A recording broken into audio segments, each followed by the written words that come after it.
Boa noite, bem-vindos a mais uma reflexão que vamos ter essa noite aqui, né? E que possamos estar todos receptivos ao que vai acontecer esta noite aqui. Antes de tudo, como sempre é falado aqui, temos aqui em mãos esse livrinho, que é o Fundamento da Doutrina Espírita, uma distribuição gratuita da USE Piracicaba.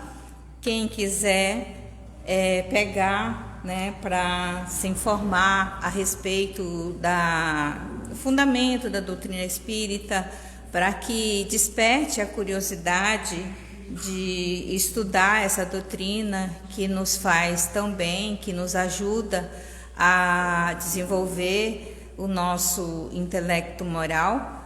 Então, quem quiser, sinta-se à vontade para pegar ali na mesa e levar para os amigos, para os familiares ou para si próprio o livrinho, que é de suma importância.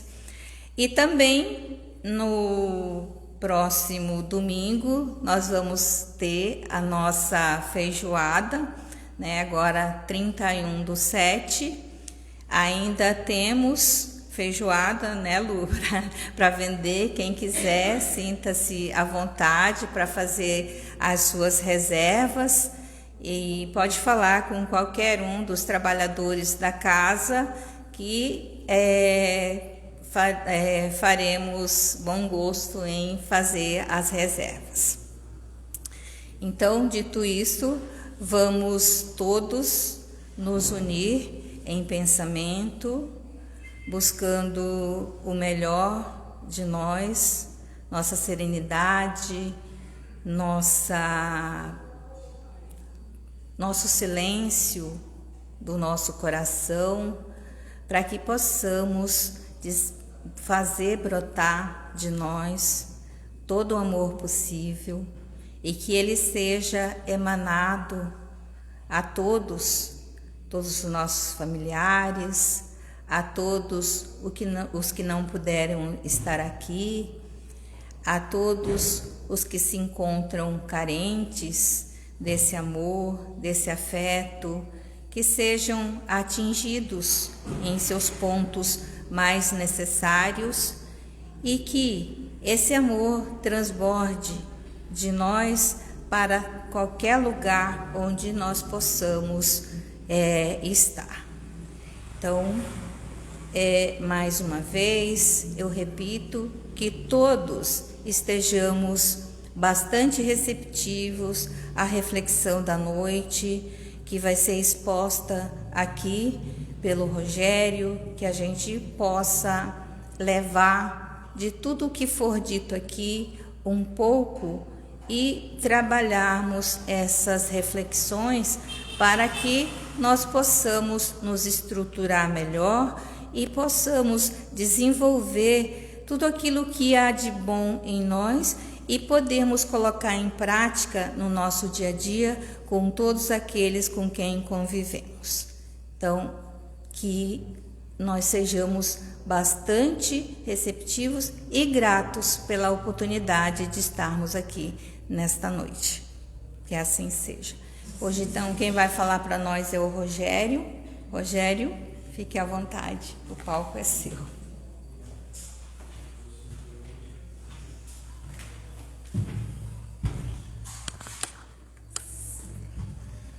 É sempre motivo de muita alegria, mais uma vez, nós podemos estar juntos aqui para pensar, refletir, avaliar nossa vida e, por que não, no final de uma reflexão tão bacana como essa, que eu imagino que será, pensarmos em mudar, considerarmos aquilo que trazemos dentro do nosso interior, já que todos que nos dirigimos a uma casa espírita, procuramos alguma coisa. Na seriedade da nossa forma de encarar a vida, todos buscamos algo, mesmo que não saibamos num primeiro momento qual o caminho a encontrar. Buscar esse caminho que todos nós procuramos talvez a vida toda, talvez seja o maior desafio que nos encontramos nesse dado momento. porque o nosso coração, muitas vezes apertado, nossa cabeça um tanto quanto conturbada, e a nossa forma de viver, sem considerar as coisas sérias da vida, nos levam a caminhos tortuosos, e ao encontrar assim, através desses caminhos, às vezes a infelicidade, a frustração e até um desafio um pouco pior daquele que encontramos atualmente. Nós, como espíritas, simpatizantes ou até curiosos sobre o espiritismo, procuramos esse caminho tentando encaixar uma forma prática de se viver o Evangelho nas nossas vidas. E talvez esse desafio em se viver o Evangelho não seja única e exclusivamente um problema de nós espíritas, mas também de todos aqueles que se denominam religiosos. Independente do rótulo religioso que coloquemos em nossa vida, o que importa no final das contas é a forma de proceder. Como cada um de nós caminha na sua vida, como cada um de nós pratica o exercício do amor, como cada um de nós observa aquilo que seriam os passos de Cristo, porque no final das contas, Ele para nós é nosso modelo e guia, alguém a ser seguido não somente nos seus hábitos, mas também em todas as suas considerações para as vidas. Nós que estamos nessa dificuldade, estamos procurando, quem sabe, este caminho. E todos estamos aqui nesta noite, talvez, tendo a oportunidade de uma maneira feliz, leve, sensata, de avaliar a nossa vida, para talvez concluir que vale a pena ser diferente do que somos. Assim, é muito importante, antes de iniciarmos essa nossa reflexão, que faremos juntos, agradecermos a todos vocês que tiraram esses breves minutos nesta noite para que estejamos aqui juntos para pensar, mas também que todos possamos no nosso íntimo, com este átimo de infelicidade, agradecer aquele que é o nosso Criador, conhecido como Deus, Inteligência Suprema. Cada um dê o nome que melhor lhe aprouver, mas agradeça pela possibilidade de se reconhecer como filho de Deus, dotado do melhor presente que pudéssemos um dia receber em vida, o presente do livre-arbítrio. Podemos reconhecer que a nossa vida tem tudo a ver conosco, mas também podemos todos escolher os caminhos futuros que trilharemos com a nossa vontade.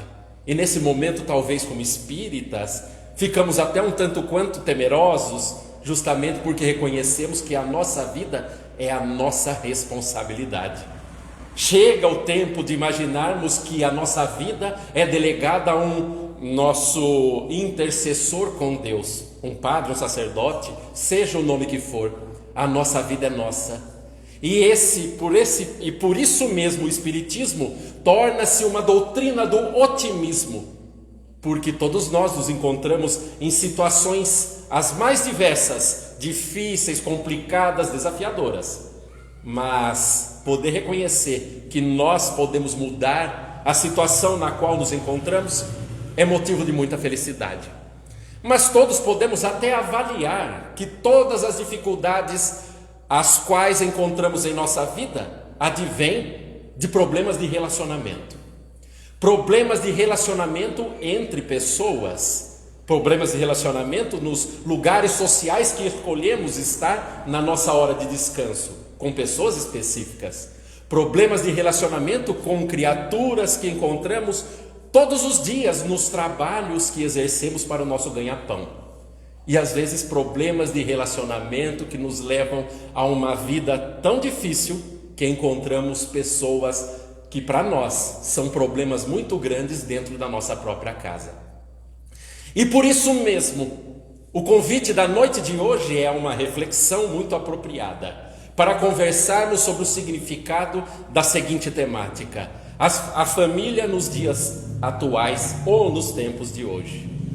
E interessante é porque teremos a oportunidade de pensar não somente na família ou no módulo familiar existente atualmente, mas também compará-lo com como era com a família de antigamente, lá da década de 60, 70, 80, e aí já entramos nós. Poderemos pensar e fazer comparações entre o que era bom antigamente e o que não era tão bom. mas também alguma coisa que tenha melhorado por nosso próprio esforço na nossa família, mas alguns desajustes também que trazemos dentro da alma para convivermos com aqueles que estão conosco. Assim, nós, evidentemente, necessitamos de trazer alguns tópicos que nos levem a observar que o nosso comportamento é determinante na família que temos, ou até no tipo de família que temos dentro de casa, justamente porque todas as pessoas reagem umas às outras ao comportamento delas próprias. E do que é que eu estou falando? Questão 775 de O Livro dos Espíritos. O que seria para a sociedade o relaxamento dos laços familiares? Resposta: recrudescimento do egoísmo. E para nós, que estabelecemos um processo de vida em que, para mim, a felicidade só existe quando todas as minhas vontades, tudo aquilo que quero e todas as minhas necessidades forem atendidas. Quando isso não ocorre, a infelicidade se impera. O egoísmo puro, sem compreendermos que as nossas relações muitas das vezes dependem de abrirmos mão daquilo que mais consideramos. Porque egoístas que somos, à medida que vamos conhecendo o significado de se viver, a cristandade em si, observamos que o servir talvez seja o processo mais essencial na criatura de todo aquele que quer conhecer na prática o caminho de Cristo. Assim, nessa comparação, antes de iniciarmos, eu gostaria de trazermos para a nossa reflexão uma entidade existente na família de antigamente. E não estou falando de espírito, não. Uma entidade que aqueles que já passaram pela casa de seus bisavós, avós ou até pais vão se lembrar da seguinte situação: quando seu pai chegar e aquela mãe com 14 filhos, todos virando a casa de pernas para o ar, ao proferir estas palavras, todas as crianças entram automaticamente num ordenamento que hoje podemos observar como inexistente. E aquela criançada toda ficava quieta, ao saber apenas que, quando seu pai chegar, e a frase terminava nesses 3 pontinhos, mas a ordem mesmo assim imperava. E era engraçado porque eu falo da minha própria juventude na qual frequentava na casa da minha bisavó, e isso às vezes acontecia, e toda aquela criançada desorganizada, briguenta, bulheta, ficava quieta apenas com esta entidade paterna, talvez um tanto quanto ausente do lar, mas que com essas palavras mudaria. E nós, pais de atualmente, que temos apenas um filho, e um filho que parece que veio com uma única característica predominante: a desobediência e o questionamento.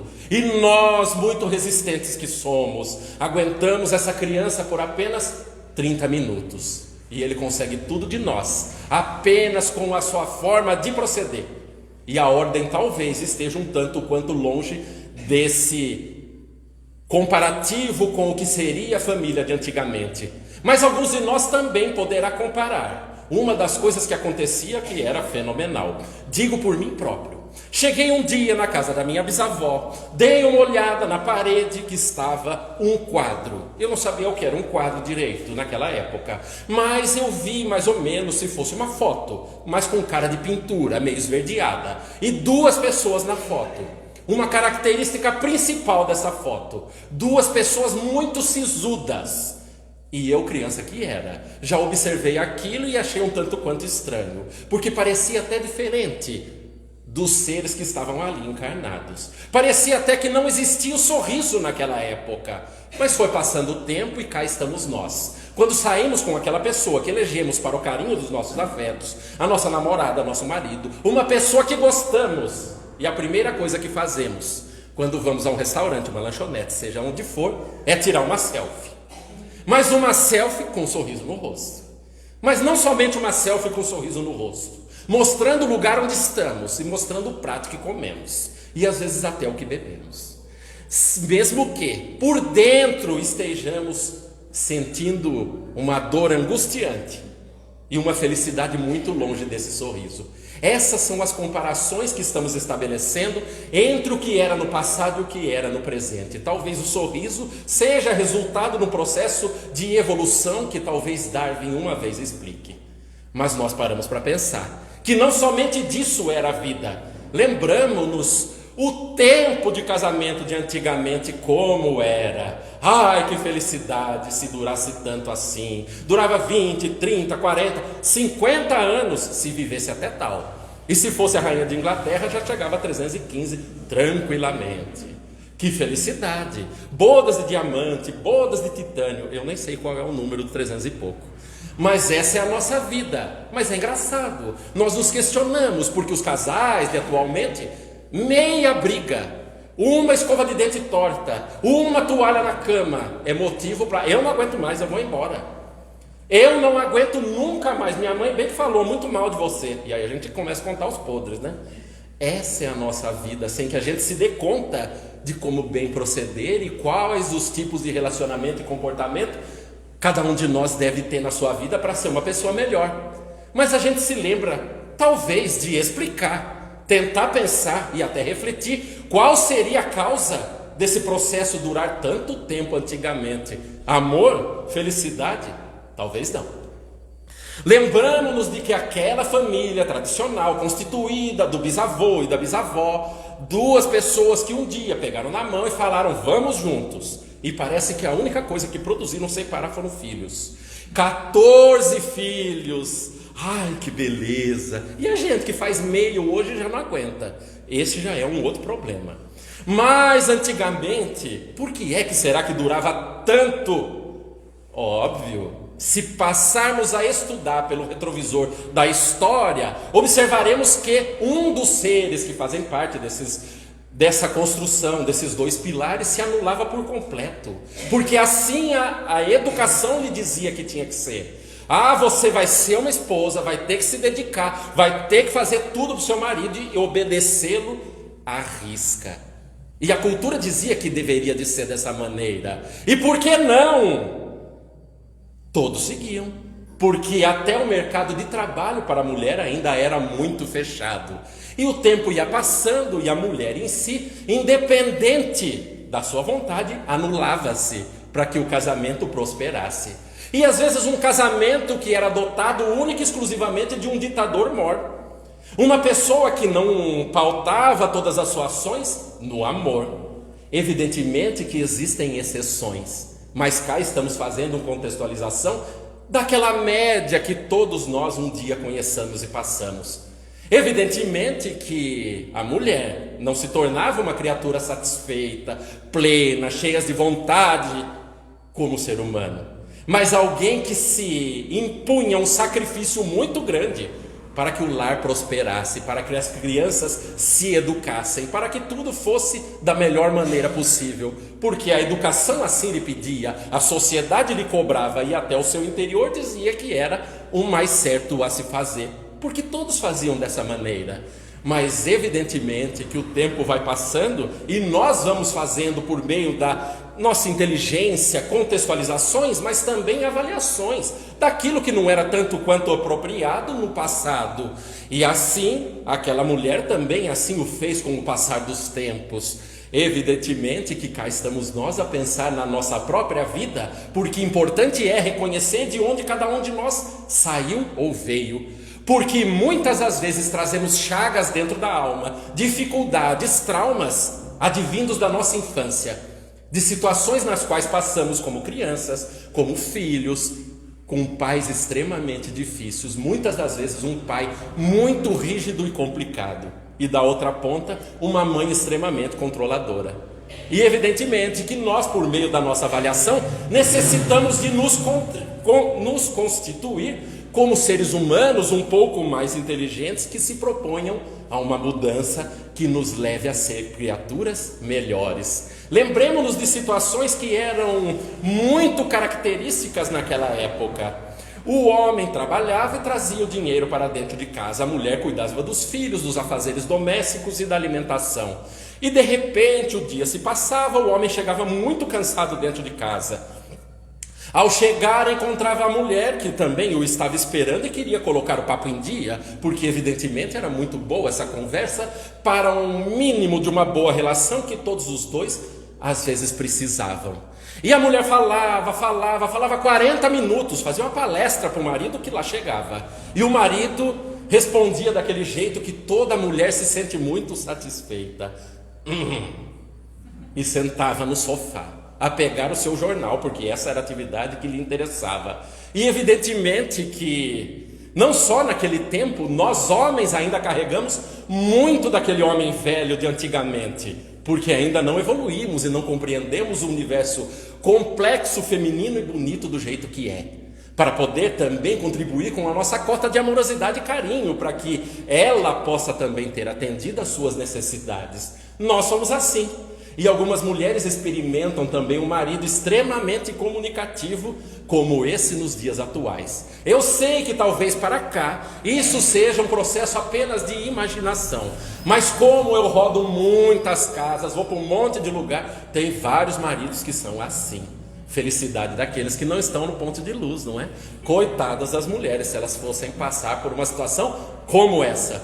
Mas Deus é bom e estamos nós aqui. E assim é a nossa vida, porque nós vamos tentando entender o significado das coisas, porque na atualidade parece que as coisas desandaram um pouco em vários setores da nossa própria vida. Porque ao mesmo tempo que antigamente o pai não fornecia nenhum tipo de carinho ou aproximação para aqueles que seriam os seus filhos, uma amorosidade, um papo um pouco mais chegado, uma amizade. Hoje os pais mal querem ser pais e querem ser amigos dos seus filhos. E aí começam alguns problemas. Justamente porque anteriormente o casal era o pilar central do núcleo familiar. O homem mandava em tudo e logo vinha a esposa embaixo. E hoje parece que nós, por meio desse ambiente opressor que a nossa infantilidade passou, colocamos como rei dentro de casa os nossos filhos. E às vezes nossos filhos, no papel de rei, sem maturidade, sem aprendizado e sem discernimento, tornam-se tiranos dentro de casa. Lembremos-nos de que antigamente, algo que pelo menos eu nunca vi, "Você me ama, meu filho?" não existia. E hoje parece que o pai fica falando meia hora com o filho, implorando para que o filho diga que ama. "Eu te dou o que você quiser, meu filho." E o filho torna-se um tirano. E esse é uma descompensação da nossa parte por não entender o processo educativo, que muitas das vezes é calcado na disciplina, no aprendizado, na admiração e na firmeza. E nós estamos aqui, nesse processo, tentando aprender às vezes como ser pai, sem ter tido, e mãe, sem ter tido de repente uma educação apropriada que nos enchesse a alma em si de muito amor e alegria.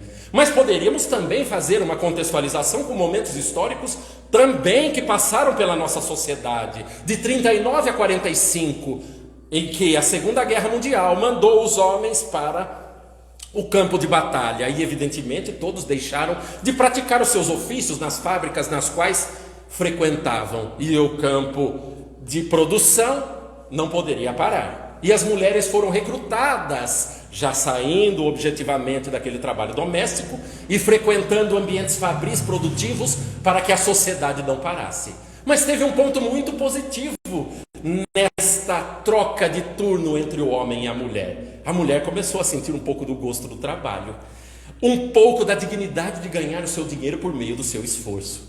E aí, para nós homens acostumados com o reino da tirania, isso foi um problema tremendo.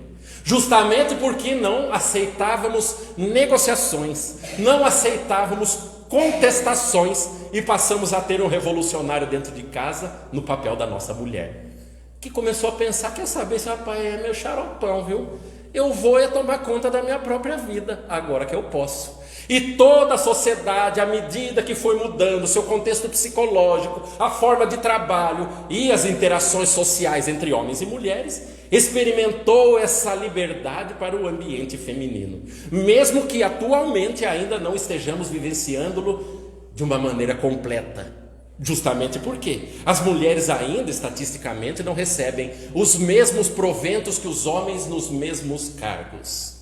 Mas isso há de se corrigir uma hora, porque todos somos iguais, todos somos muito capazes. E eu acho até, cá entre nós, que as mulheres são um tanto quanto mais competentes do que nós homens, porque foram preparadas para isso, porque necessitavam de administrar não somente o lar, mas também agora administram sua própria carreira. E observo elas de longe, com um pouco de medo, pensando, meu Deus, que ser multiprofissional, e nós que somos mono-ideias, temos uma dificuldade de entender como as coisas funcionam. E essa é a nossa vida. Vamos vivenciando, quem sabe, um misto entre as nossas relações, tentando aprender o que é se viver em família. Porque a vivência em família, cada um de nós necessita de compreender, sendo espírita ou não. É a vivência que cada um de nós tem com a própria sociedade. Porque a família é o núcleo básico da sociedade, um local onde precisamos conviver com aquelas pessoas que, com o passar do tempo, transformam-se em nossos personal trainers, porque observam as nossas fraquezas, as nossas dificuldades, a nossa falta de entendimento com relação à vida, e às vezes eles, por maldade ou até por um pouco de encheção de saco, pisam no nosso calo, para que a gente melhore, talvez inconscientemente. Mas não interpretamos dessa maneira. E assim é se viver em família. E alguns de nós, para pensar, talvez eu falando aqui, e alguém está na mente a se martelar. Você está falando isso daí porque você é jovem. Você não viveu tanto quanto eu. Ou, pior ainda, você não tem o marido que eu tenho dentro de casa.